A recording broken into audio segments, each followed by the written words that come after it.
नमस्कार सर्वांना. भारतीय राज्यघटना भाग 2 या व्हिडिओमध्ये तुमचं सर्वांचं स्वागत आहे. काल आपण पाहिलं होतं भारताची राज्यघटना तयार कधी झाली, त्याच्यामध्ये कोणकोणते भाग आहेत, कलम किती आहेत.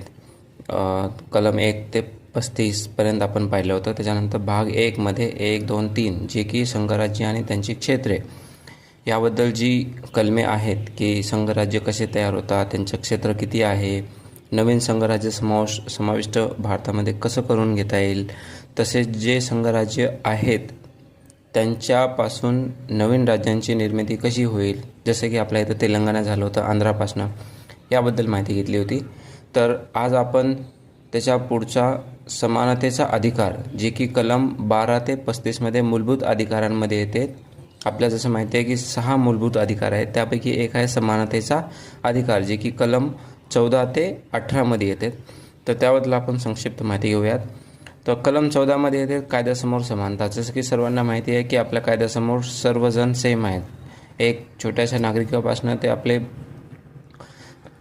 पूर्ण मंत्री वगैरे भारताचे पंतप्रधान पण कायद्यासमोर समान आहेत. कलम 15 मध्ये कोणत्याही प्रकारचा भेदभाव न करणे, धर्म, वंश, जात, लिंग किंवा जन्मठिकाण या कारणावरून भेदभाव करण्यास मनाई.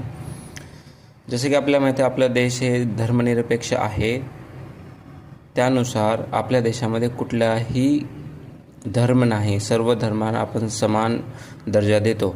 तर हे कलम 15 मध्ये संक्षिप्त स्वरूपात दिलेलं आहे. कलम 16 हे सार्वजनिक सेवा योजनांच्या बाबींमध्ये सर्वांना समान संधी. ज्याप्रमाणे आपण बघतो की महाराष्ट्रामध्ये राज्यसेवा किंवा UPSC ह्याच्यामध्ये आपण बघतो की सर्वांना समान संधी मिळते. त्याच्यानंतर कलम 17 अस्पृश्यता नष्ट करणे, अनटचेबिलिटी, ज्याला आपण म्हणतो की आपल्या देशामध्ये अनटचेबल असं कोणीच नाही, जे की प्रथा आपली पेशवाई काळामध्ये किंवा त्यापूर्वीच्या काळामध्ये दिसून येत होत्या, त्या या कलम 17 नष्ट झालेल्या आहेत. कलम 18 येथे शासनाच्या परवानगीशिवाय कोणती पदवी स्वीकारता येणार नाही. तर ह्याप्रमाणे आपण बघतो की शासनाची जोपर्यंत परवानगी देत नाही, मग ती चाहे तुम्ही राज्यसेवा असो किंवा निवडून आलेले मंत्री देखील असो, ज्यावेळेस तुम्हाला प्रॉपर शपथ दिली जात नाही तोपर्यंत तुम्ही कुठल्याही प्रकारची पदवी स्वीकारू शकत नाही. तर ही होते समानतेच्या अधिकारामध्ये कलम 14 ते 18. हे लक्षात ठेवा. परीक्षेमध्ये हमखास याबद्दल माहिती विचारली जाते की अस्पृश्यतेचा कलम कोणता आहे किंवा समानतेच्या अधिकारामध्ये किती कलमे येतात, किती ते किती आहेत, या प्रकारचे प्रश्न आपल्याला हमखास पाहायला मिळतात.